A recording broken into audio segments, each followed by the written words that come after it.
C'est bon ou pas?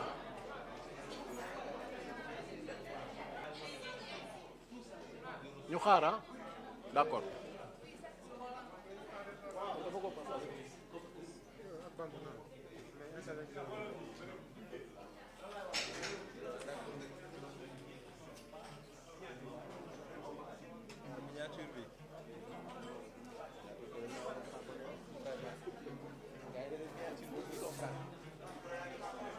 Wax nga dëgg,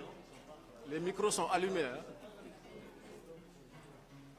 Grand, ça va? Bien.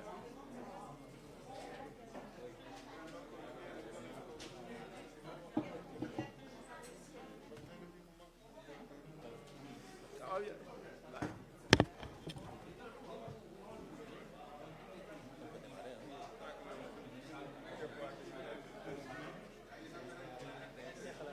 C'est bon les amis?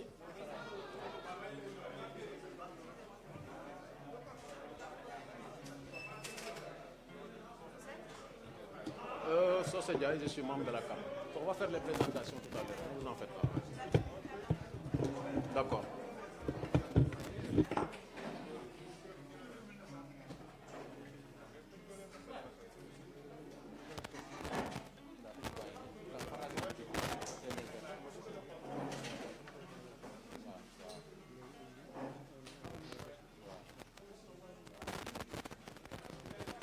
Voilà. Léegi yow.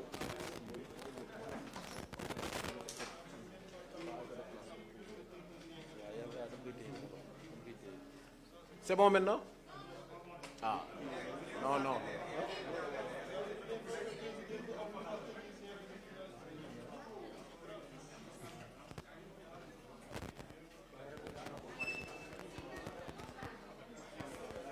Mais il faut faire vite aussi, hein. On avait dit 11 heures. Il est 11 heures passées.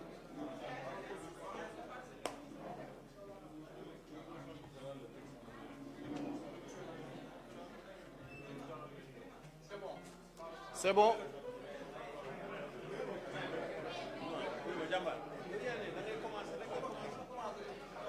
Ok.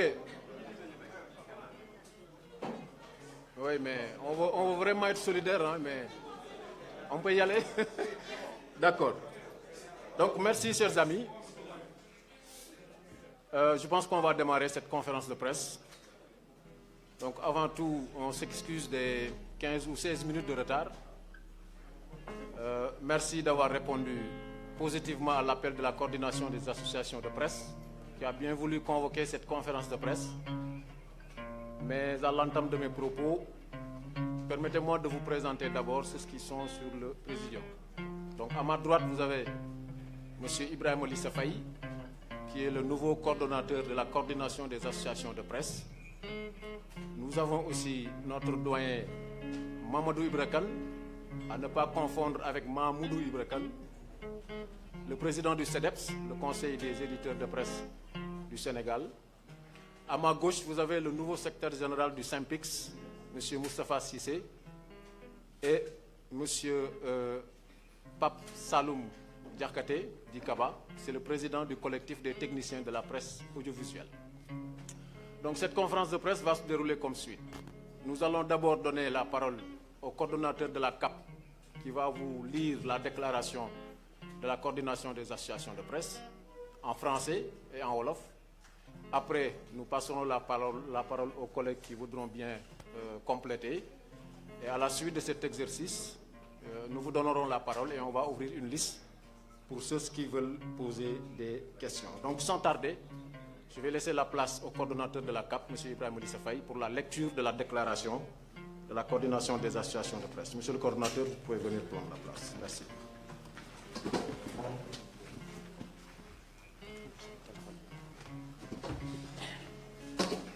Merci, Socé Ndiaye,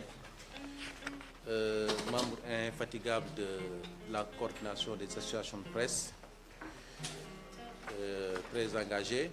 Et donc, je m'en vais vous lire la déclaration liminaire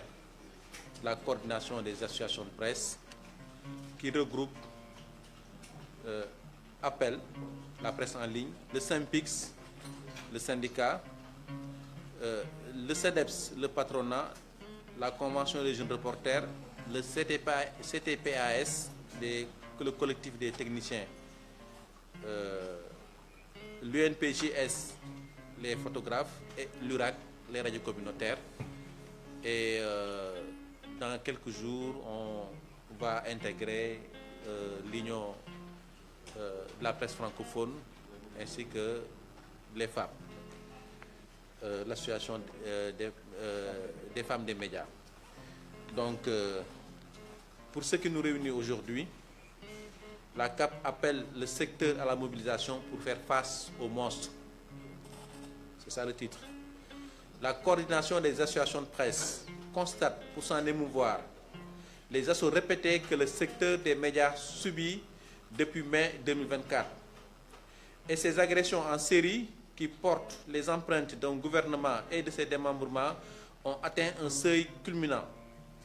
En effet, après une asphyxie financière de plus de 10 mois, le ministère de la Communication, des Télécommunications et du Numérique a décidé de passer à la vitesse supérieure, avec à la clé la publication de son arrêté du 22 avril 11-059, doublé d'une assignation à la direction de surveillance du territoire portant cessation immédiate d'activité des entreprises de presse déclarées non conformes au code de la presse. Le tout, Tintin, voire 300 médias, devraient être concernés par la mesure. Cette saisine des services du ministère de l'Intérieur, qui criminalise désormais et de façon illégale l'activité de presse, date de la deuxième quinzaine du mois de février. Certes, des organisations faîtières du secteur alertent et condamnent depuis lors le caractère illégal de ces fameuses mesures de régulation, mais aussi les errements, failles techniques et omissions. La Cour suprême a même été saisie relativement à l'arrêté 24-462 du 1er octobre 2024 portant création de la commission d'examen et de validation de la déclaration des entreprises de presse du Sénégal. Malheureusement, depuis lors, c'est silence radio. Aucune décision de la juridiction, aucune réaction des plus hautes autorités de l'État, des organisations sœurs ou autres institutions diplomatiques, onusiennes, africaines et autres. Bref, tout laisse à croire que tout le monde souhaite insidieusement la mort de la presse sénégalaise qui pourtant a toujours été un rempart de la démocratie, même dans les moments les plus difficiles de la vie de la nation. Procédure du ministère de la Communication, des errements et des vices de forme à gogo. Dans cette prétendue mesure de régulation enclenchée par M. le ministre Aliou Sall, les vices de forme et les violations de la loi ont fini d'hypothéquer le processus. En effet, si tant est que celui-ci est bouclé jusqu'à ce que le ministre de la Communication saisisse la DST, c'est-à-dire le processus, la DST est la division spéciale de la cybercriminalité. Pourquoi un arrêté portant publication de la liste définitive des médias conformes au code de la presse n'a pas été pris? Parce que c'est un préalable quand même. Eh bien, la réponse semble couler de source. Ce flou total, orchestré par le ministre de tutelle, a pour but d'imposer l'autocensure et de semer la panique dans toutes les rédactions. D'autant que beaucoup d'entreprises de presse qui ne font pas partie de la dernière liste des médias reconnus ne savent toujours pas sur quel pied danser. Elles ne savent pas si elles sont effectivement reconnues ou rejetées. Et d'ailleurs, la réunion que nous avons tenue tout à l'heure a prouvé cela parce que beaucoup sont aujourd'hui dans l'inquiétude, ce qui est inacceptable. Pire, depuis la publication par le directeur de la communication de la deuxième liste, aucun des médias déclarés non conformes n'a reçu de notification sur les motifs de rejet. Permettez-moi de reprendre cela. depuis la publication par le directeur de la communication de cette deuxième liste, aucun média déclaré non conforme n'a reçu de notification sur les motifs de rejet. Quand vous faites un examen, vous avez réussi, vous allez le savoir parce que la liste sera affichée ou divulguée. Si vous êtes ajourné, on va vous donner un relevé de notes et vous pourrez savoir en tout cas là où vous avez flanché. Mais là, personne ici ne peut vous dire, moi j'ai été recalé pour tel motif. Parce qu'il n'y a pas eu de notification écrite ou par mail qui parle de ça, et ce qui est inacceptable. Alors que, par élégance républicaine et conformément aux rigueurs d'une administration compétente et professionnelle, avant même la conférence de presse portant publication de la liste des médias reconnus, toutes les entreprises de presse qui s'étaient inscrites sur la plateforme devraient recevoir une notification liée à leur conformité ou non, en temps normal. Mais c'est trop attendre du ministère de la Communication qui peut être assimilé au Conseil constitutionnel ou à la défunte Cour de répression de l'enrichissement illicite parce qu'il n'offre aucune possibilité de recours ou d'appel. Pour preuve, la plateforme de déclaration des médias au Sénégal est fermée depuis février, ce qui veut dire qu'il n'est plus possible au Sénégal de créer un média, parce que la plateforme sur laquelle on est censé s'enregistrer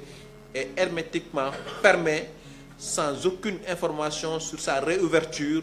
malgré les courriers envoyés à la tutelle. La presse sénégalaise aujourd'hui ressemble à un George Floyd. George Floyd, vous le savez tous, c'est un citoyen américain, un noir, qui a été battu à mort par des policiers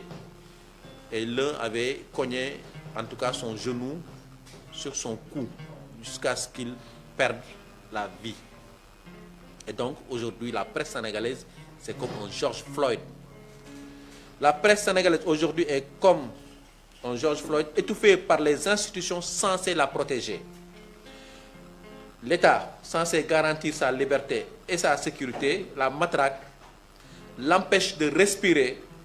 et l'étouffe lentement par des mesures injustifiées. Et parmi ces mesures, la circulaire du Premier ministre en mai 2024 qui a conduit à la rupture unilatérale des contrats avec des entreprises publiques et parapubliques. Et depuis la nomination du ministre de la Communication Alioune Sall, aucune concertation formelle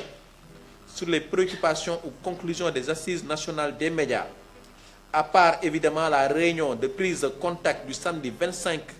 mai 2024. Et au lieu de dialoguer de manière constructive avec le patronat et les autres acteurs du secteur, le ministère se livre à des actions qui semblent plus destinées à fragiliser davantage les médias qu'à les soutenir. En effet, le fonds d'appui et de développement de la presse est bloqué depuis l'arrivée au pouvoir du président Bassirou Diomaye Faye. En conséquence, les missions attendues de certains organes de régulation et d'autorégulation comme le CORED et la carte nationale et la commission de la carte nationale de presse sont plombées. Les cartes nationales de presse ne sont plus éditées depuis février 2004. Depuis février 2024. Et entre-temps, beaucoup d'entre nous qui avaient des cartes sont arrivés à expiration. Moi qui vous parle, je ne suis plus journaliste parce que je n'ai plus de carte nationale de presse. Elle est arrivée à expiration. Et comme beaucoup d'autres. Le Conseil national de régulation de l'audiovisuel, le CNRA, est fragilisé par les actions du ministère et de la TDS. Le CNRA ne peut actuellement rien faire à cause de la non-installation de son organe délibérant. Il est même vidé de sa substance par la commission d'examen et de validation des entreprises de presse. Le plan d'action de la CAP.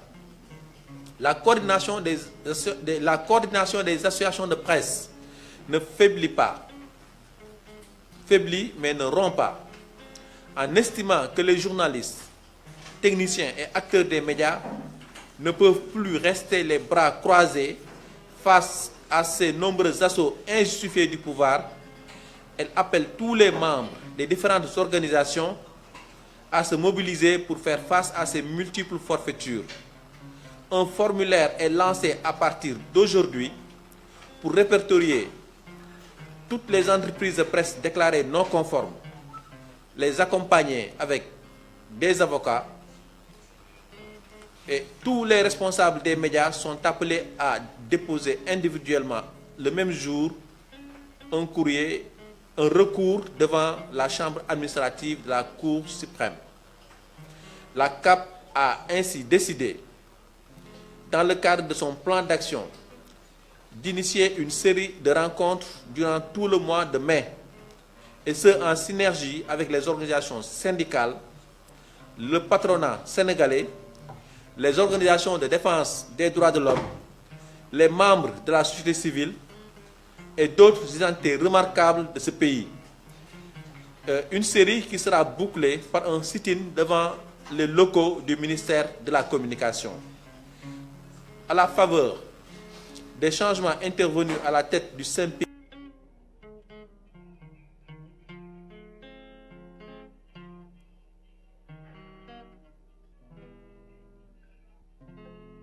et se formaliser lors d'une assemblée générale prévue le 17 mai prochain. Merci pour votre aimable attention. Alors,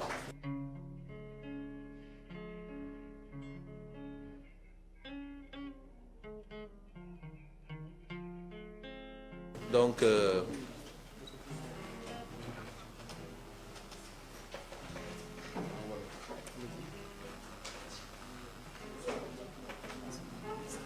ça.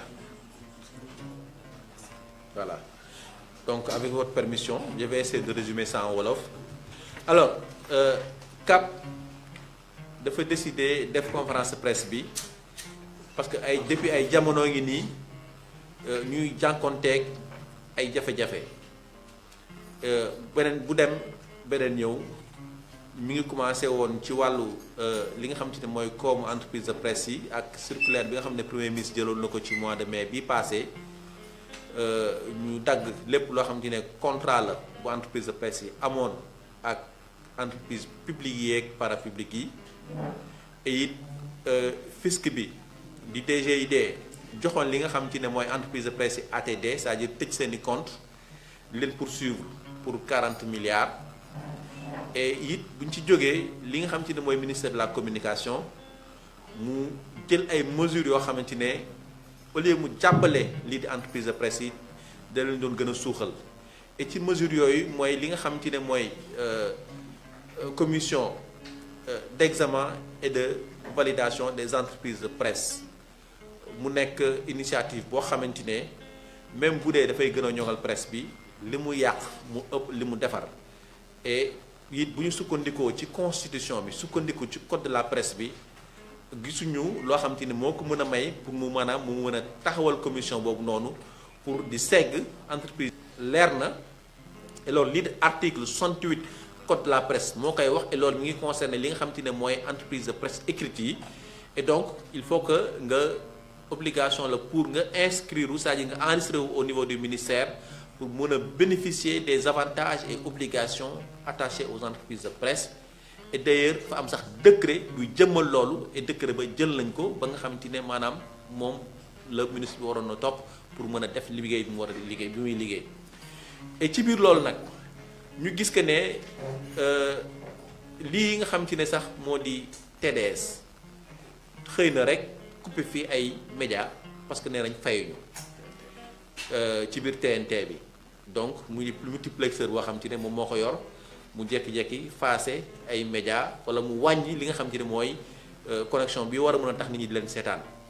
et pourtant moom kat pour mu def loolu dafa war a lëkkaloo wala mu wax ak ki nga xam te ne mooy CNRA parce que CNRA la yoon may pour lépp loo xam ne entreprise audiovisuelle la mu dagg ko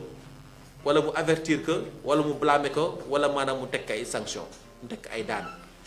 mais gis nañ que ne sax CNRA moomu tey jii nii mënatul def liggéeyam ndaxte organe délibérant bi nga xam te ne moo ko mën a permettre muy statuer ci jafe-jafe yi nga xam te ne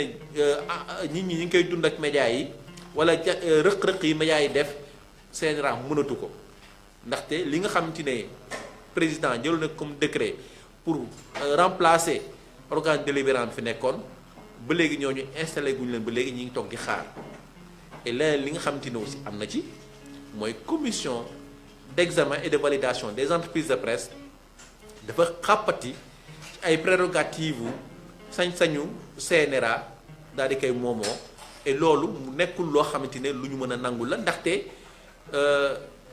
Sénégal ku ne xam ne ne séparation des pouvoirs du ci exécutif bi rek du ci li nga xamante ne mooy justice bi wala assemblée nationale séparation des pouvoirs mi ngi ci maanaam ci texte yëpp ci wàll yëpp dañ kaa def donc ministre bi dafa am ay sañ-sañam lii di CNRA am ay sañ-sañam lii di CORED am ay sañ-sañam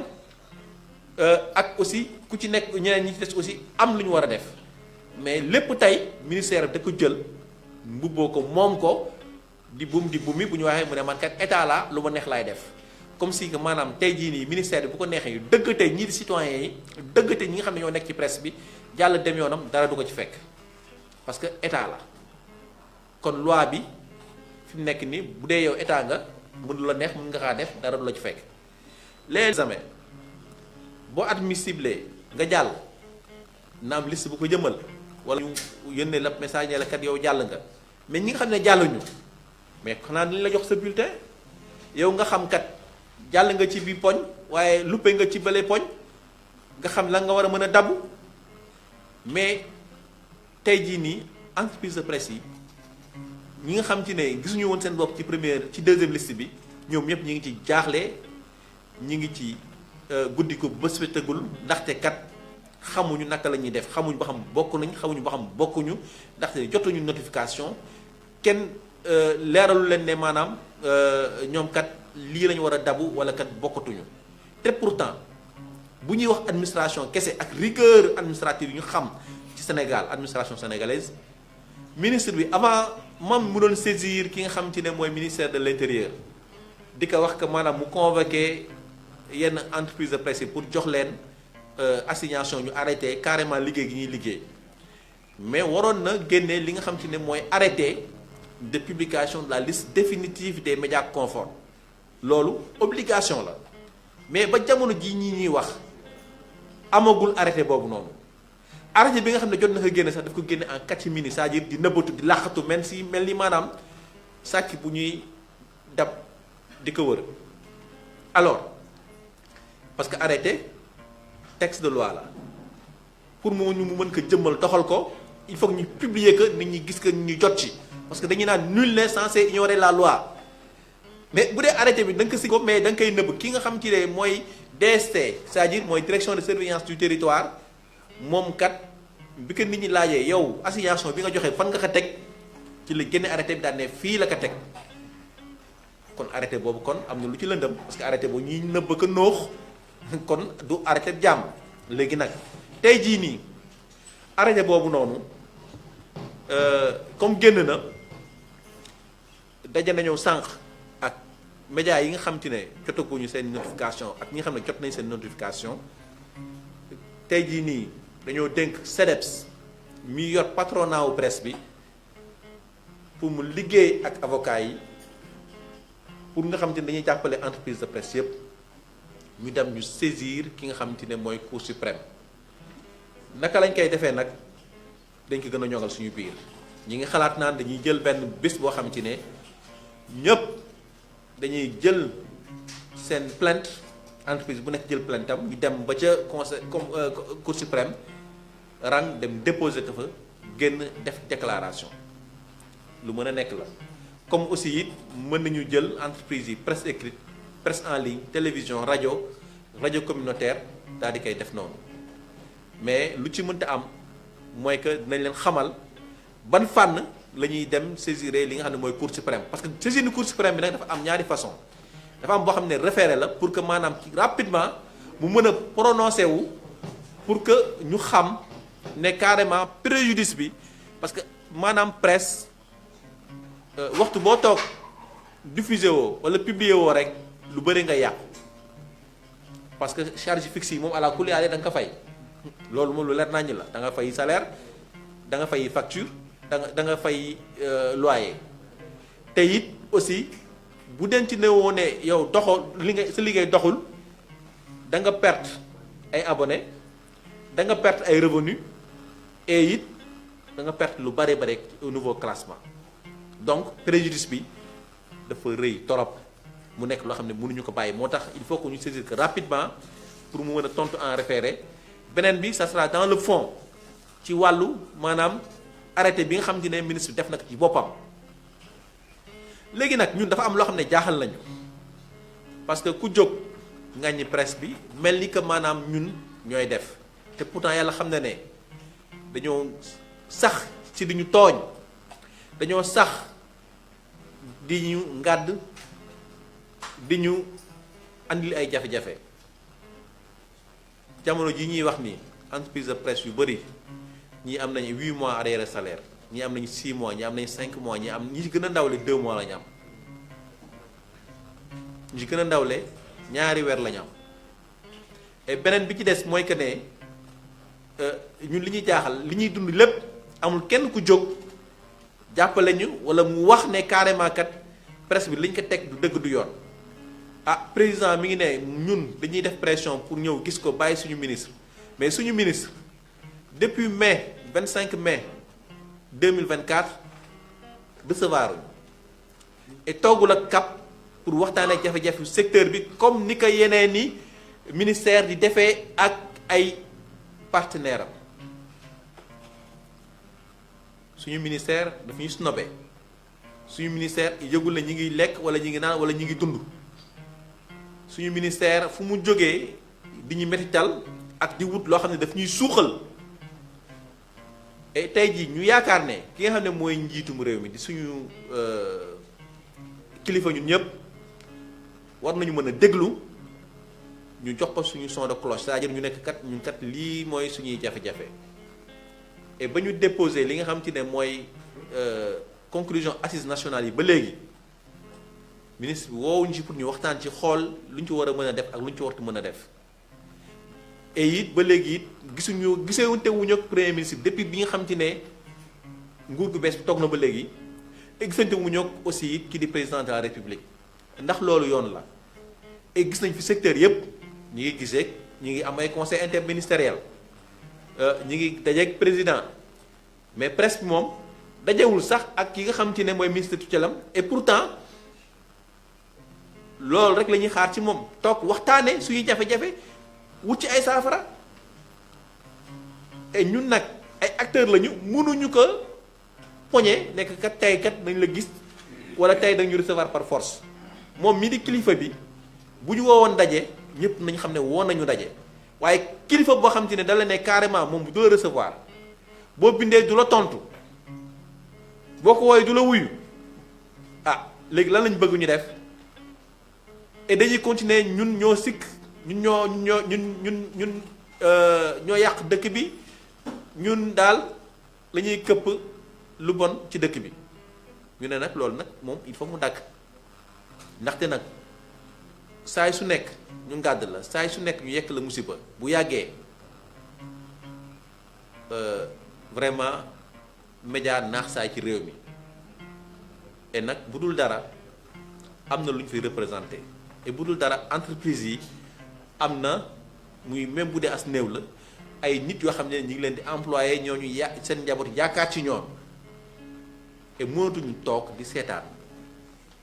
vraiment ñun di ñu faagaagal te duñu def dara moo tax nag ñu décidé ne dinañ def recours déjà wax naa ko léegi te it aussi dinañu def ay ndaje ci mois de mai bi yépp dañu rencontré li nga xam ne ñooy centrale syndicale yi et loolu li nga xam ne mooy SYNPICS ñi toog di Moustapha Cissé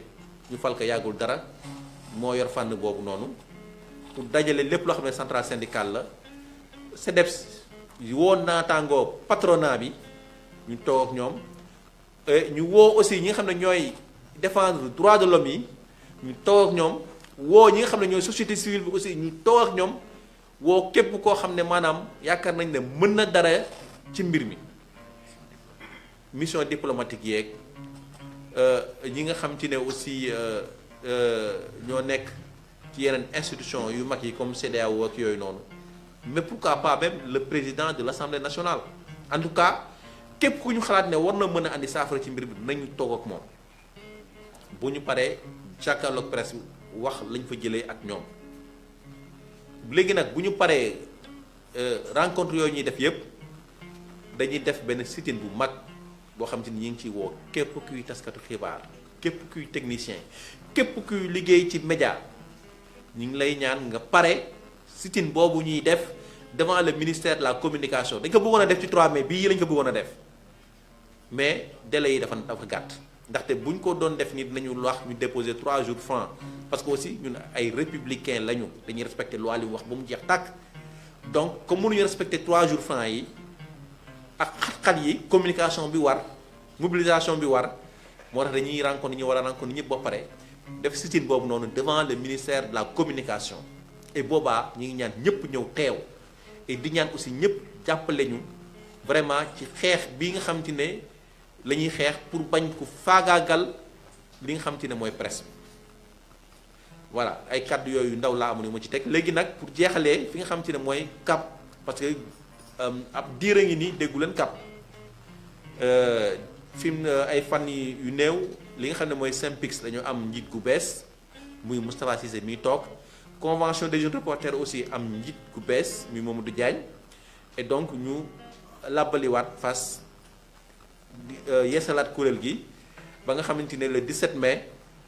dinañ dem assemblée générale pour formaliser que et dinañ ko ibbi aussi ibbil ko ñi nga xamante ne ñooy jigéen ñi nekk ci médias yi ibbil ko aussi ñi nga xamante ne ñooy l'union de la presse francophone ba nga xamante ne dañ gën a mën a xàccandoo dóorandoo ndaxte jamono ji ñu nekk nii du féewuloo moo ñu war li ñu war mooy booloo ànd xàccandoo dóorandoo waxtaan vraiment pour am ay solution suñu jafe-jafe yu ñu nekk nii jërëjëf.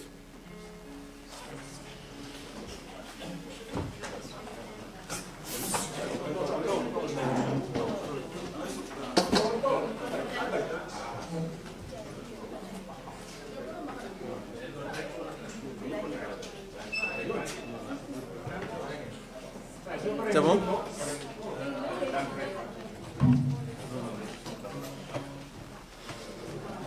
Merci beaucoup, coordonnateur Ibrahima Lissa Faye. Donc, c'est le coordonnateur de la coordination des associations de presse.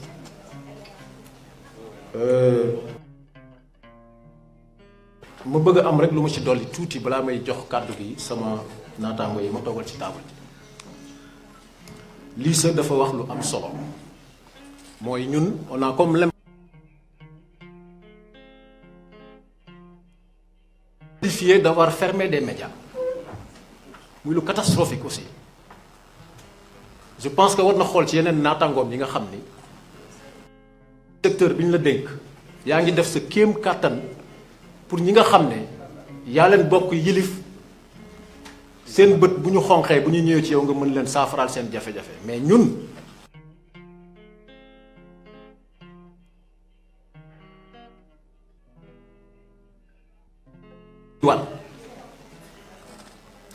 lii sa wax na ko léegi ñun nag ay légaliste lañ et il faut aussi ñu préciser benn affaire coordination des associations de presse waxul ni nekkuñu fi di entreprise de presse yi bañu ñoo respecter les dispositions du code de la presse mais ku ko ci deful dafa am lu tax et bu ñu wowoon ñun ministères yi yéen ñi nga xam ne kat jotagul leen am reconnaissance mënagu leen am convention bu ko waxoon ñu d'accord mais lu ñu mënta nangu mooy tëj organe de presse loolu ndamam moom warul nekk ci Sénégal la ñu tëjee lu toll ci 381 organes de presse ñetti téeméer ak juróom-ñett fukk ak benn ñu ne ci ayam moom Aliou Sall ci la ko Sénégal tëjee loolu du ndamam Moustapha Guirassy mooy éducation nationale est-ce que ndamam mooy école yi di tëj le ministre de la santé est-ce que ndamam mooy centre de santé ak hôpitaux yi di tëj non donc ministre bi il faut que mu ubbeeku di waxtaan ak ñi mu war a waxtaanal ñun du ñu ay va-t-en-guerre ay légaliste lañu gënuñ ñoo bëgg réew mi te lim fi fekk lépp di ko appliquer ñun ñii ñoo conclusion yi bi ñu ko tegee ci taabalam ba léegi muy les assises des médias ba tey jii yéeyu ci yàbbi ci nga ne da nga bëgg a développer un secteur problème la. li ñu koy ñaan mooy benn na ubbi waat plateforme bi nga xam ne tey ñun ñu nekk ci salle bi ñëpp képp ku ci bëgg a ubbi média suba sàmmonteeg les dispositions du code de la presse amoo foo bindoo parce que la plateforme a été fermée sans raison tey man mi bëgg a créer sama média parce que la création de média ne peut pas être souscrite dans le temps année wala par 2 ans déedéet su ma neexee suba ma créer sama média mais su ma ko créer parce que moom ministre bi moo génne arrêté ne plateforme bii ma c'est le seul endroit boo xam ni képp ko war a bindu tey pour ñu mën la reconnaître fii ngay jaar mais boo ko tëjee fan la nit ñi bindoo tey donc na ubbiwaat plateforme boobu loolu muy benn ñaareel bi mooy est-ce que tey dañu ne journalistes yi nga xam ne amuñu carte nationale de presse seen kër bu leen exercer ci métier bi ñaata journalistes ñoo fi am carte nationale de presse ñaata ñoo ko fi amul continuer di exercer métier mi leen ko aaye donc vraiment yëfu cuune daal lañ gis pour faire simple yëfu cuune dëgg lañ gis parce que amoon nañ ay piste de solution yu yaatu yu baree yoo xamante ne bu woo ñi mu war a woo waxtaan ak ñi mu war a waxtaanal mais mënoon nañ ko tegal ci table bu ko defoon ñiy bindu dinañ continuer di bindu parce que plateforme bi day continuer di exister bu ko neexee moom mu jël d'autres mesures liées au fonds de développement de la presse dañuy d'accord mais tëj organe de presse ak ce Sénégal là fi mu toll ci démocratie loolu la kenn mënut a nangu loolu nag combat la boo xamante ne aussi cap waru cee wéet benn yoon et je lance un appel à tous les médias du Sénégal toutes les entreprises de presse fii bi ñu fi tëjee ay télévision ñun ñii ñoo doon mener le combat bi ñu fi jàppee ay journalistes tëj leen du ma tudd seen tur vous les connaissez ñii ñoo demoon seeti le procureur général waxtaan ak ñoom pour ñu libérer leen ces gens-là n'ont pas le droit de nous abandonner dans ce combat-là ci lañ bokk waaye nag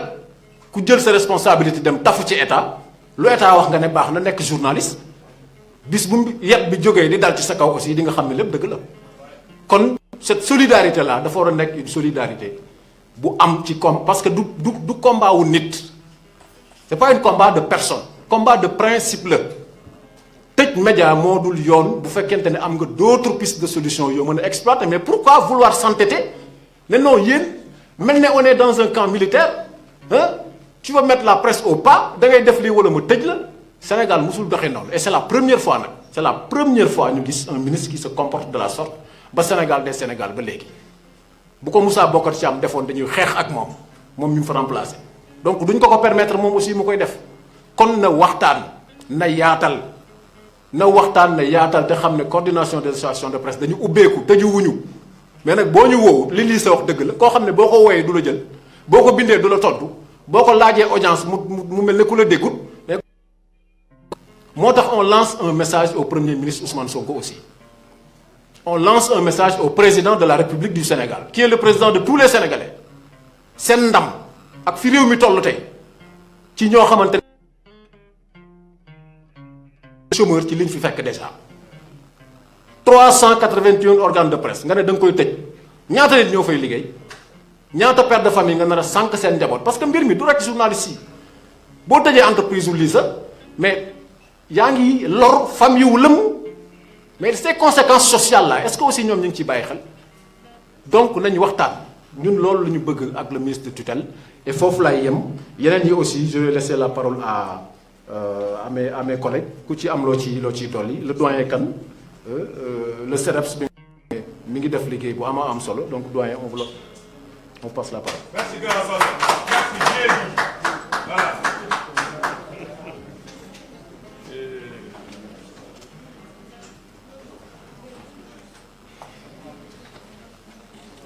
Asalaamaaleykum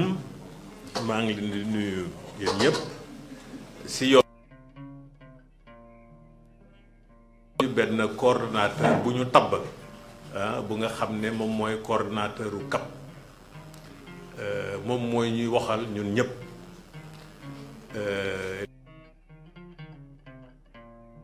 si war a yokk mooy ñun patronat de la presse ñun ñoo yor lépp li nga xam ne mooy action yi nar a def au niveau des cours et tribunaux parce que suñu xeex dafa am ay pàcc yu bare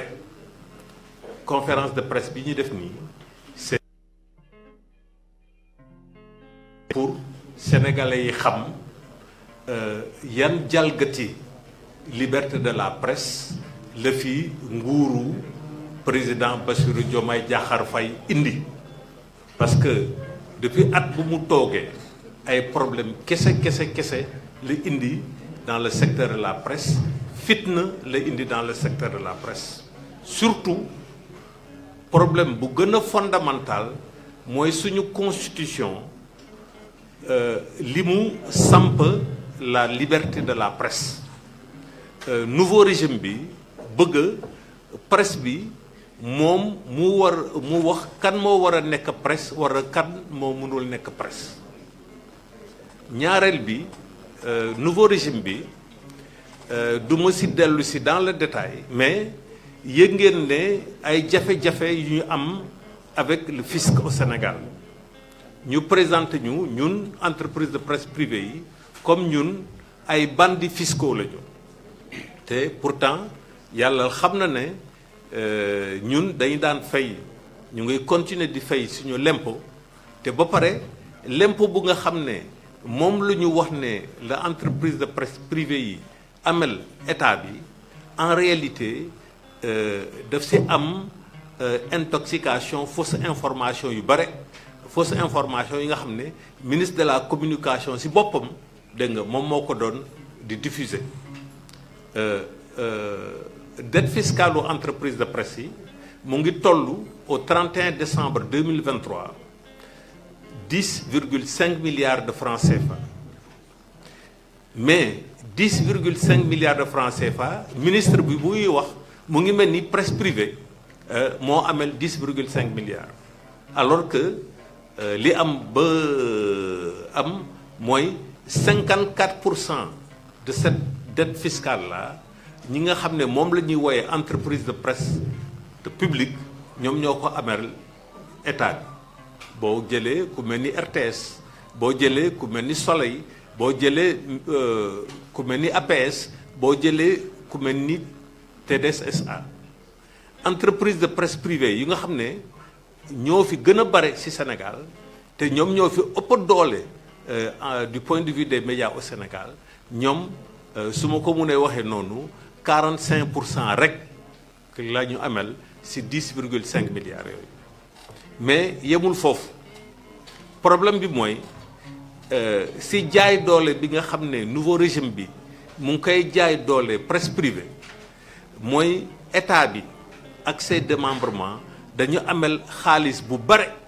aux entreprises de presse privée xaalis bi nga xam ne sax moo ëpp li nga xam ne moom lay état bi di laaj aux entreprises de presse privée loolu mooy ci wàllum rek contrat yi nga xam ne def nañ ko contrat de publicité yi nga xam ne def nañ ko ci atum 2023 mais nguur gu bees yi jaay doole amel ñu xaalis ne duma leen fay xaalis boobu de la même manière yéeg ngeen ne aussi Ibrahima Lissa fàttali na ko ne premier ministre moo jël dogal wax démembrement état bi yépp ngeen résilier de manière unilatérale seen terme laay répété de manière unilatérale seen contrat de publicité yi ngeen am ak entreprise de presse privée ñu waxati aide à la presse li ñu wooyee aide à la presse te ñu koy voté dans la loi de finances ñu voté ko ci loi de finances 2024 nouveau régime bi ne moom du ko séddale parce que moom dafa considérer ne médias yi fi nekk dañu lëkkaloo woon ak ancien régime bi donc ñoom dinañ fexe ba fagaagal te médias yooyu donc boo leen xoolee dama leen di xoj au niveau fiscal dama leen di xoj au niveau économique dama leen di xoj ba tey li ñu fi indi au niveau juridique pour que dootu doon mun a exister yooyu yëpp nag vraiment xew fii ci réew mi moo waral ñu ne ñun kat bu ñu jógul dinañ ñu rendi te dagat na nit bu nga xam ne dañ la bëgg a rendi nga jóg nga xeex moo tax ñun patronat bi comme que ñun ñoo yor mbirum action judiciaire yi nga xam ne moom la ñu mener contre les actes posés par le ministre de la communication ñu daal di dugalaat benn action en référé pour que ñu mën a rapidement permettre aux entreprises de presse yi nga xam ne dañ leen notifier une cessation d'activité ñooñu mun a continuer liggéey de la même manière ñu introduire benn recours bu nga xam ne en annulation pour wane illégalité inconstitutionnalité arrêté bi nga xam ne moom la ministre de la communication jël ne dafay tere bépp organe bépp média bu nga xam ne moom reconnaître la daf lay tere nga diffuser daf lay tere nga paraître donc loolu bu ñu ko wékkee ci suñu constitution dafa jalgati yoon et malheureusement nag depuis ministre de la communication bu mu toogee ba léegi ça fait plus d'un an depuis nouveau régime bi bu mu ñëwee ba léegi am na ay actes yu bare nga xam ne daf ko posé et malheureusement en violation de la constitution en violation du code de la presse donc action yooyu lañ nar a mener et incha allah lépp lu si mënti am dinañ joxe donc xibaar bi au niveau de l'opinion suñu avocats yi nag ay avocats yu mag lañu yu gën a mag fii ci Sénégal ñoom ñooy défendre les intérêts de la presse privée au Sénégal donc loolu laa leen bëggoon donc mottali. Merci. Cissé, vous avez quelque chose à ajouter? Mais Cissé. Donc on va ouvrir une liste, les amis, pour ceux qui veulent poser des questions. Mais pour les réponses.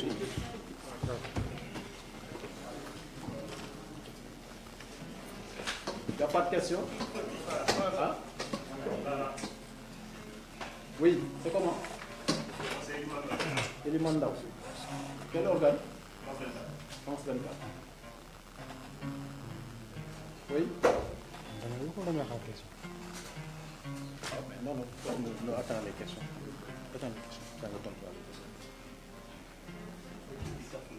C'est une seule question? C'est comment? Hein? Amina. Amina Bayo. Quel organe? Dépêche Afrique. C'est tout? SG, vous avez là. Ah oui, allez-y. On n'a pas encore fini. Lui, il a quelque chose à dire. Voilà, à la suite de mes... je pense que mon rôle ici, c'est de défendre les intérêts matériels et moraux des travailleurs. Pratiquement, il y a un report.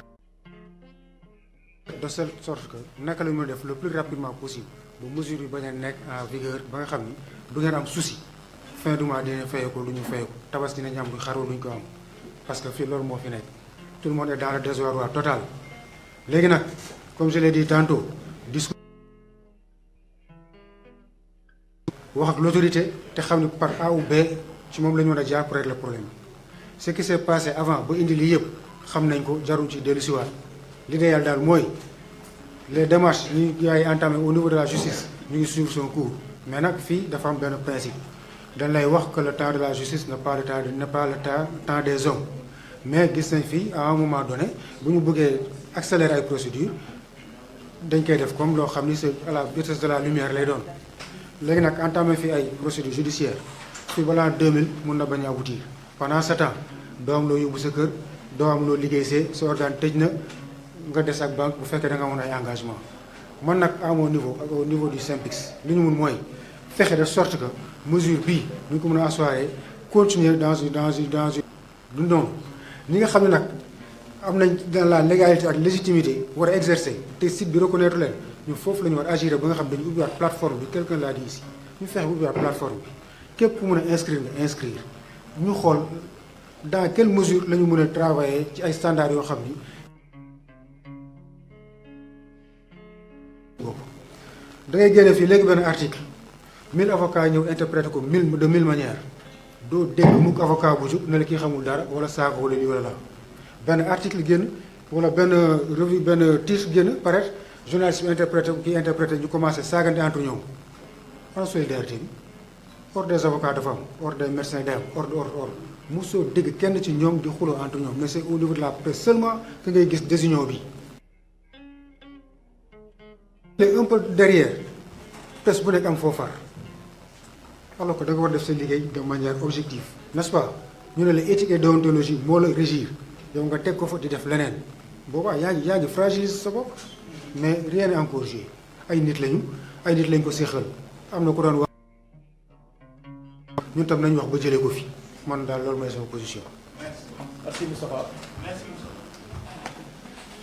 Ok, donc Elimane Ndao, France 24.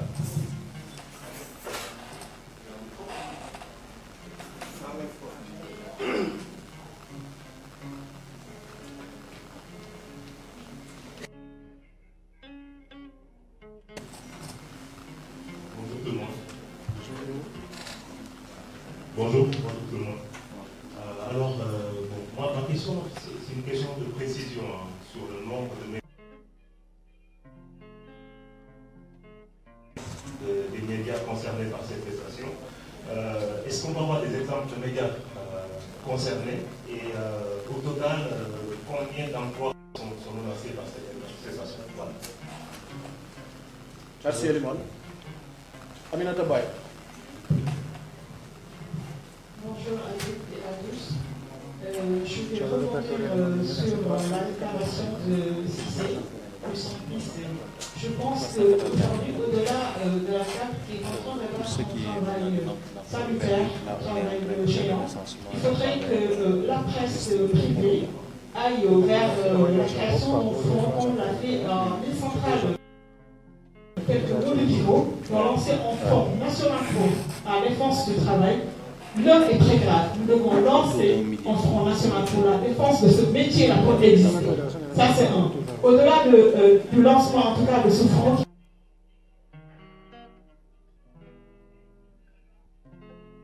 on doit faire confiance à M. Cissé,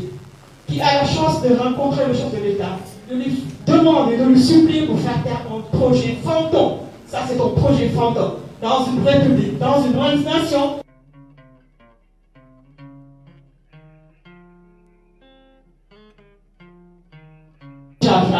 C'est ces fondamentaux-là qu'on doit porter, qu'on doit défendre. On doit se battre pour avoir une presse forte, une presse libre, une presse de développement. Merci beaucoup. Donc c'est une contribution finalement. C'est pas...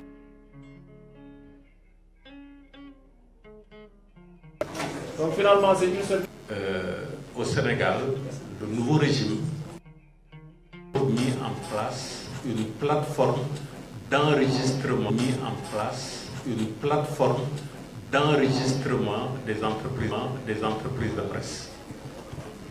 À la suite de l'enregistrement, l'État a sorti une autre liste